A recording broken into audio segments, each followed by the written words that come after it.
नमस्कार सभी दोस्तों को। उम्मीद करता हूँ आप सभी ठीक होंगे। तो आज के हमारे कुछ टॉपिक्स हैं। सबसे पहले मुख्य टॉपिक तो हमारा यही है कि प्रधानमंत्री श्री नरेंद्र मोदी ने इजराइल का दौरा किया। उस दौरे को लेके पूरे एक लेफ्ट सिस्टम में जो हड़कंप मचा हुआ है, कैसे एक लेफ्ट पूरा ये लेफ्ट लॉबी है जो कैसे वर्क करती है हमारे देश के अंदर। और मुख्य तौर पे हमारे टॉपिक होंगे इजराइल से हमारे संबंध कैसे शुरू हुए, कैसे कैसे चलते रहे, इजराइल ने हमारे लिए क्या किया, हमने इजराइल के लिए क्या किया, और ये सब हम आज डिस्कस करेंगे। तो शुरू करते हैं हम। 1947 में हमें इंडिपेंडेंस मिली और 14 मई 1948 को इजराइल ने अपने आप को स्थापित किया। तो सबसे पहले हम शुरुआत करते हैं, जैसे ही इजराइल ने अपने आप को स्थापित की मतलब इस्टेब्लिश्ड किया, तो उसके बाद उन्होंने एक जूस साइंटिस्ट, सभी आप जानते हैं आइंस्टीन, जिसको पूरी लेफ्ट लॉबी ऐसे दिखाती है कि मोदी जी देखो एप्स्टीन के साथ एआई फोटो एडिट करके, और आइंस्टीन को दिखाते हैं कि नेहरू जी कैसे कितने विजनरी लीडर थे, आइंस्टीन के साथ खड़े हैं। तो मैं वो स्टोरी आप लोगों को थोड़ा बताना चाहता हूँ। तो जो जूस साइंटिस्ट हैं आइंस्टीन, उन्होंने लेटर लिखा जवाहरलाल नेहरू, चचा नेहरू को, कि हमने सुना है मतलब कि भारत में छुआछूत खत्म हो गई है, तो आप इजराइल को स्वीकार करिए as a country. Basically later में मोटा मोटा उन्होंने यही लिखा था। और उसके जवाब में जो चचा नेहरू लिखते हैं कि हमारी कुछ राजनीतिक मजबूरियां हैं, और इस लेटर की ओरिजिनल कॉपी भी है। इस हमारी कुछ राजनीतिक मजबूरियां हैं, हम स्वीकार नहीं कर सकते। और इजराइल दशकों से वहीं पे रह रहा है, मतलब यहूदी दशकों से वहीं रह रहे हैं इजराइल और फलस्तीन इकट्ठे।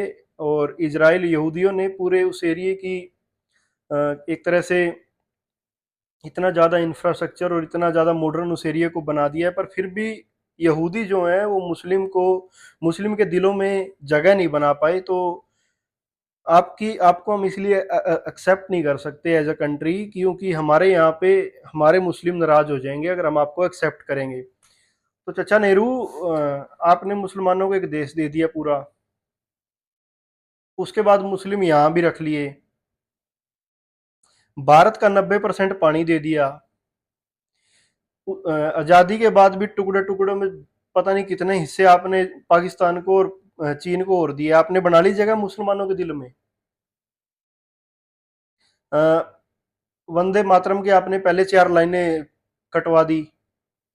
गाते हैं वंदे मातरम आज मुस्लिम। तो आपने बना ली जगह, जो आप उनको कह रहे हो कि जगह बना लोगे हम फिर स्वीकार करेंगे। चलिए, ये सब तो हुआ 1948 में।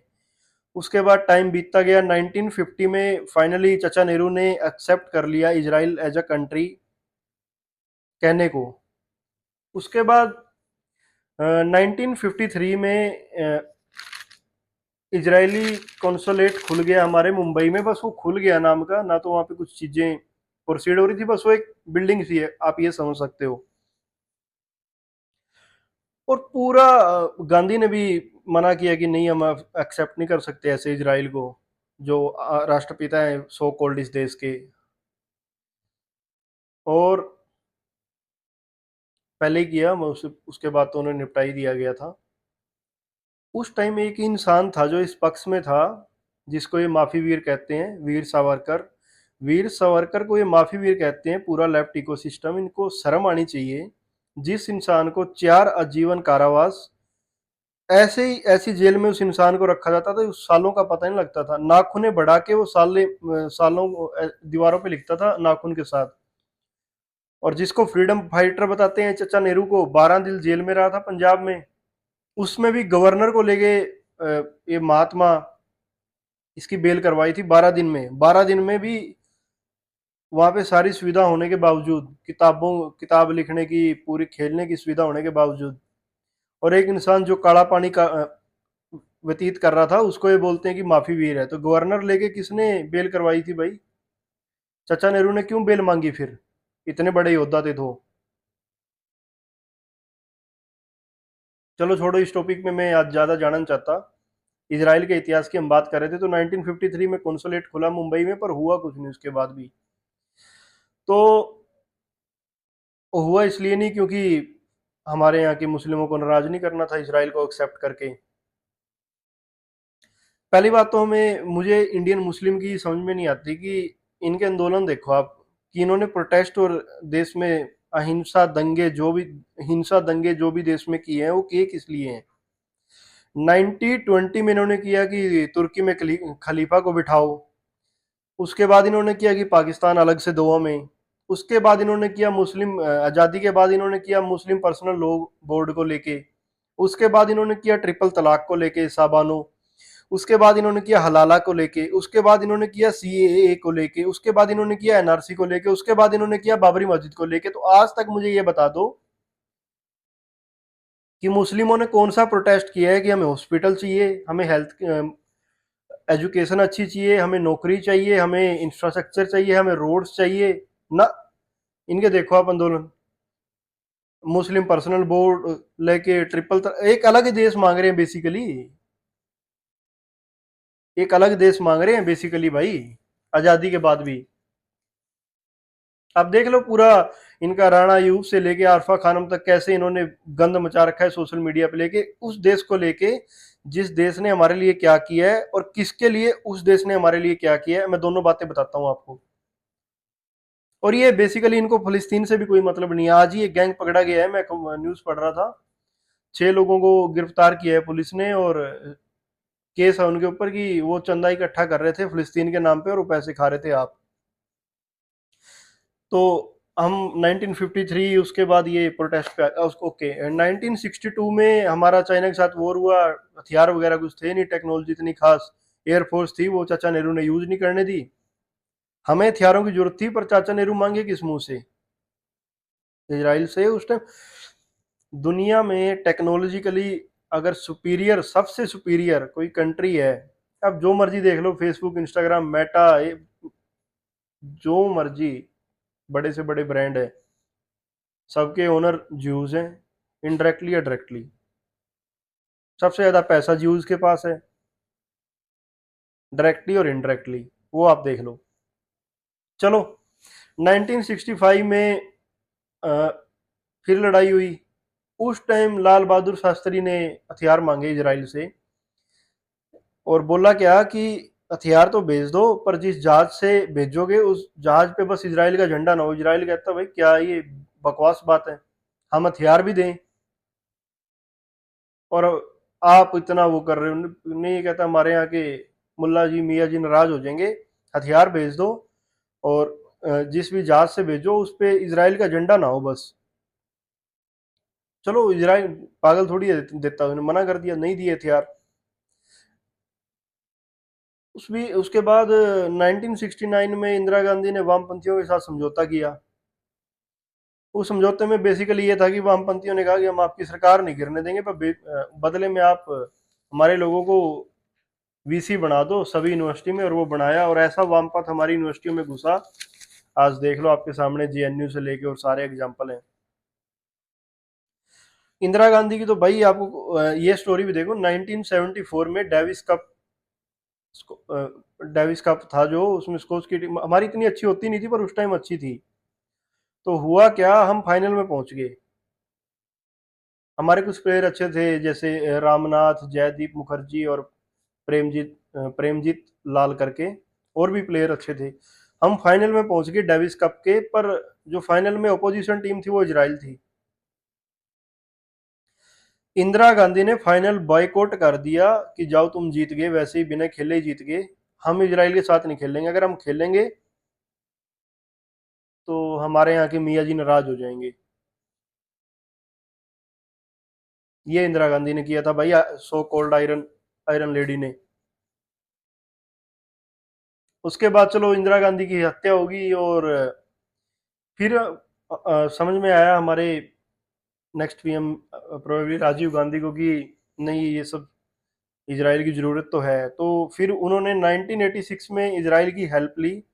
मोसाद आया यहाँ पे हमारे यहाँ, और आज की जो आप एनएसजी और एसपीजी जो हमारी स्पेशल फोर्सेस हैं, इसकी जो नींव रखी थी वो मोसाद द्वारा रखी गई है। कैसे काम करते हैं, क्या क्या टेक्नोलॉजी चाहिए होती है। टेक्नोलॉजी तो कोई थी नहीं, मैंने बताया 1950 से लेके और आज तक उस टाइम यहूदी अमीर बहुत थे, आज टेक्नोलॉजिकली सबसे सुपीरियर। सारी टेक्नोलॉजी शुरुआत वहीं से होती है, इजराइल से। उसके बाद 1992 में हमारे प्रधानमंत्री बने नरसिम्हा राव। इस आदमी ने जाके इन्होंने जाके मतलब पूरे फुल डिप्लोमेटिकली संबंध बनाए इजराइल के साथ। और हमारी मतलब एम्बेसी बनी थी तल अवीव में, और इनका दूतावास भी यहाँ बना न्यू दिल्ली में। उसके बाद आगे चलते हैं तो अ, कारगिल की जो लड़ाई हुई थी उस टाइम हमारे ऊपर सैंक्शन थे परमाणु। हमने परमाणु टेस्ट किया था और हमारे ऊपर सैंक्शन थे। तो हम बेसिकली किसी से ना तो कुछ खरीद सकते थे अगर हमें कोई बेचता। सैंक्शन कंट्री का पता ही है आपने कैसे चीजें काम करती हैं। तो 99 में कारगिल की लड़ाई हुई। प्रधानमंत्री श्री अटल बिहारी वाजपेयी जी ने इजराइल से हेल्प मांगी। इजराइल और अमेरिका कैसे दोस्त हैं आपको पता है। इजराइल से हेल्प मांगी और हमारे ऊपर सैंक्शन थे। हमारे ऊपर सैंक्शन थे।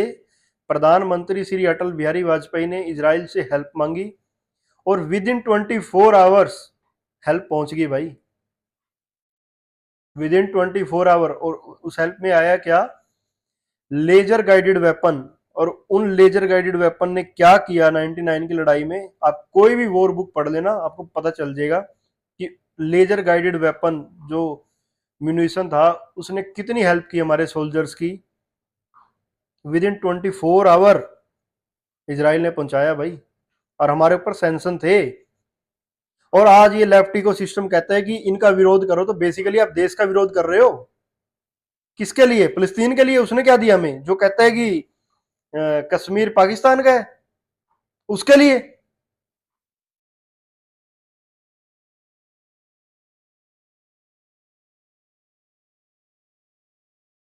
आगे चलते हैं सब। उसके बाद मनमोहन सिंह सरकार बनी। डमी मनमोहन सिंह, पावरफुल सोनिया गांधी की सरकार बनी। तो उस टाइम जो एग्रीकल्चर मिनिस्टर थे फिर वो भी गए वहाँ इजराइल। और गए क्यों? सीखने के लिए, क्योंकि इजराइल बहुत कम पानी के यूज के साथ जो ड्रिपिंग वाटर की एग्रीकल्चर होती है वो टेक्नोलॉजी लेने। फिर जब 26/11 हुआ मुंबई अटैक,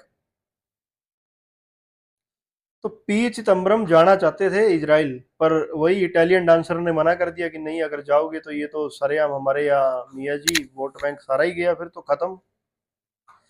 उसके बाद आपको हिस्ट्री पता ही है जनाब, 2017-18 में प्रधानमंत्री मोदी गए और इस वक्त फिर दोबारा गए। अब आप बात करते हैं कि सभी लोग बोल रहे हैं कि इस टाइम नहीं जाना चाहिए था, क्यों नहीं जाना चाहिए था, उसके पीछे के क्या क्या कारण है और क्यों प्रधानमंत्री गए। जाना तो इसलिए नहीं चाहिए था क्योंकि अभी इजराइल के बिल्कुल सामने अमेरिका के 3 बेड़े खड़े हैं भाई, समुद्री लड़ाकू जहाज। उनके ऊपर हवाई जहाज 3 खड़े हैं, एक एक जहाज के ऊपर 80-80 फाइटर जेट हैं। किसी भी टाइम अटैक हो सकता है। और अगर अमेरिका अटैक करता है ईरान के ऊपर तो ईरान रिटेलिएट में इजराइल को लपेटेगा। और इस टाइम प्रधानमंत्री गए इजराइल, तो ये अपने आप में बहुत बहुत हिम्मत की बात है भाई। और गए क्यों, इसका कारण है क्योंकि एक तो ये लड़ाई इधर चल रही है इजराइल और अमेरिका और ईरान की, ये जो गुट चल रहा है इधर, पर दूसरी तरफ पाकिस्तान में बहुत कुछ चल रहा है अगर आप न्यूज़ फॉलो कर रहे हो तो थोड़ी बहुत। बेसिकली चल क्या रहा है, टीटीपी अटैक कर रहा है पाकिस्तान आर्मी के ऊपर, बलोच कर रहे हैं। उधर से अफगानिस्तान ने कल रात 3 पोस्ट कैप्चर कर ली पाकिस्तानियों की। और वो जिस लेवल की फायरिंग इस टाइम वहां हो रही है ड्यूरिंग लाइन के ऊपर, अगर आप न्यूज़ फॉलो कर रहे हो तो। और इमरान खान का आपको पता ही है, पीटीआई का पूरा घमासान मचा पड़ा है पाकिस्तान में इस टाइम। बेसिकली जब जब भी पाकिस्तान के किसी भी मिलिट्री डिक्टेटर के ऊपर अंदरूनी अंदर से कोई प्रॉब्लम आई है तो उसने भारत की तरफ ही रुख किया है लोगों को अपनी तरफ जोड़ने के लिए। इस चीज को देखते हुए, और आसिम मनूर को इस बात का पता है कि अगर उसने भारत में कुछ किया तो रिटेलिएशन बहुत जबरदस्त करेगा भारत। और हो सकता है खत्म ही कर दे हम इन्हें पक्के एक बार के लिए। तो आसिम मुनीर किसी भी हद तक जा सकता है। मान लो वो एक ऐसी कोई मिसाइल गिरा दे, कुछ गिरा दे, कोई ड्रोन ऐसे अटैक कर दे हमारे, क्योंकि मरता क्या ना करता। आसिम मुनीर के ऊपर इस टाइम वो सिचुएशन है। तो उसके लिए जैसे इतने ड्रोन और टेक्नोलॉजी, तो बेसिकली इसराइल का जैसे आयरन डोम सिस्टम है, एक एक है उनका laser guided anti air defence system, जो कि ड्रोन को रोकता है लेजर के साथ। हमारे पास भी है, पर हमारा जो है वो 25 किलोवाट तक का है, और इसराइल के पास जो है वो 100 किलोवाट का है। तो बेसिकली हमें कुछ ये वेपन्स चाहिए, और एक हेक्सागन जो बनाने की तैयारी कर रहे हैं हम दूसरा, जिसमें इसराइल होगा, इंडिया होगा, ग्रीस होगा, साइप्रस होगा, और कुछ और मिडल ईस्ट की कंपनी कंट्रीज होंगी, और मे भी अमेरिका भी हो। इन सब चीज़ों के लिए प्रधानमंत्री का इस टाइम विजिट करना बहुत कंपलसरी था, और प्रधानमंत्री मोदी गए। ये तो रहा इतिहास से लेके किस किस प्रधानमंत्री ने क्या क्या किया इसराइल को लेके। और अभी करंट में मोदी बेसिकली पहले प्राइम मिनिस्टर थे जो इजराइल विजिट किया, उस देश को विजिट किया जिसने हमें 99 में कारगिल वॉर में, डिस्पाइट हमारे ऊपर सैंक्शन थे, हमें वेपन्स दिए जो कोई नहीं दे रहा था उस टाइम। अमेरिका के दोस्त होने के बाद दिए, सैंक्शन लगे होने के बाद दिए। अब मैं आपको कुछ लिस्ट बताता हूँ जो हम इजरायली वेपन्स अभी यूज करते हैं मॉडर्न डे में। सबसे पहले तो Barack 8 anti air defence system. जिसने भी ऑपरेशन सिंदूर की थोड़ी बहुत भी स्टडी की होगी, तो बेसिकली 400 किलोमीटर तक टारगेट को डिटेक्ट करना और उसको डिसमेंटल करना वो करती है S-400। अगर उससे कोई मिसाइल बच के अंदर आ जाती है, चार अंदर, मान लो S-400 ने लॉन्च किया पर उससे बच के अंदर आ गई, तो फिर है 150 किलोमीटर से लेके 200 किलोमीटर तक फिर आता है ब्राक 8। और ये जो ब्राक 8 है, ये फुल टेक्नोलॉजी ट्रांसफर के साथ इंडिया के साथ जॉइंट डेवलपमेंट करके ये टेक्नोलॉजी हमें दी है इसराइल ने, ब्राक 8। फलस्तीन ने क्या दिया है भाई? फलस्तीन ने तो हमें ये दी जरूर दिया है, हमास के टेररिस्ट आए थे पहलगाम से पहले, पाकिस्तान में फोटो भी आई थी पहलगाम अटैक से पहले, और ये बिल्कुल डिट्टो वही था जैसे 7 अक्टूबर को अटैक हुआ था वहां पे इसराइल में, धर्म पूछ पूछ के लोग मारे थे यहूदी। सेम ये दिया है हमें फलस्तीन ने। और इसराइल ने क्या दिया है? ब्राकेट। उसके बाद स्पाइडर, ये भी एंटी एयर डिफेंस सिस्टम है। उसके बाद हेरोन यूएवी ड्रोन, ये सर्वेलेंस ड्रोन है, और इसको आप सर्च कर लेना, सर्वेलेंस बेस्ट सर्वेलेंस ड्रोन करके, मोस्ट सुपीरियर इसका नाम आएगा हेरोन का। उसके बाद हेरोप लॉइटरिंग म्यूनिशन, ये सुसाइड ड्रोन है। ये ड्रोन है, भेज दो आप, बस जाके फटेगा ही ये। अगर वो डाउन भी कर देंगे नीचे फटेगा, फटेगा पक्का। सुसाइड ड्रोन है, ये अपने आप को ही उड़ा लेता है टारगेट पे पहुंच के। उसके बाद स्पाइक ATGM, ये स्पाइक ATGM क्या है? ये भाई fire and forget anti tank missile. ये अगर इसकी रेंज में कोई टैंक आता है, आप फायर करो और फॉरगेट कर दो, 100% उस टैंक को जाके उड़ाएगा ये मिसाइल। इसका नाम है स्पाइक ATGM। उसके बाद दिया है क्रिस्टल मेज, ये क्या है? Anti aircraft missile from ground. ये भी इसराइल का है जो यूज कर रहे हैं हम अभी। उसके बाद क्या दिया है? ELW 2090 falcon, used by Indian aircraft. Aircraft में लगा होता है ये हमारे जो फाइटर जेट होते हैं। किस लिए? For early warnings. अगर किसी कोई लोग करने की कोशिश कर रहा है हमारे फाइटर जेट को, उसको पहले ही वार्न करना, अर्ली वार्निंग के लिए। और स्मॉल आर्म्स में जो हमारी स्पेशल फोर्सेस यूज करती हैं, ये Tavor X95 rifle, used by special forces, and Galil sniper rifles, sniper वाली और सिंपल राइफल्स। ये तो हमें दिया है इसराइल ने। अब अगर किसी भाई को पता हो हमें फलस्तीन ने क्या दिया है सिवाय टेररिस्ट के, और हमारे मियाँ जी को क्यों इतना प्यार है, और पूरा ये लेफ्ट इकोसिस्टम क्यों डिग्रेड करने पे लगा हुआ है, और अभी जो लेने की बात हो रही है वो आयरन डोम और गोल्डन होराइजन। गोल्डन होराइजन आज की डेट की सबसे ज्यादा एडवांस मिसाइल है। 2000 किलोमीटर की रेंज है, और सेम जैसे ये है स्पाइक एटीजेम एंटी टैंक के लिए, वो भी फायर एंड फॉरगेट 100% टारगेट को जाके हिट करेगी। कोई सिस्टम नहीं बना जो उसको रिटेलिएट करके उसको रोक देगा एयर में। ये सब तो हमें इजराइल ने दिया है। अब आप बता देना भाई, किसी को पता हो कि फ़लस्तीन ने क्या दिया है और किस चीज़ का लेके इतना आर आर मचा रखा है। और ये वही लोग हैं भाई जिन्हें कश्मीरी हिंदू नहीं दिखते। फ़लस्तीन में कितने लोग मरे हैं, 50-60 हज़ार। यहाँ अपने खुद के देश में 6 लाख हिंदू एक स्टेट से भगा के शरणार्थी बना दिए खुद के देश में, वो नहीं दिखते इन्हें। बंगाल में हिंदुओं के साथ क्या हो रहा है वो नहीं इन्हें दिखता। असम में क्या हो रहा है वो नहीं इन्हें दिखता।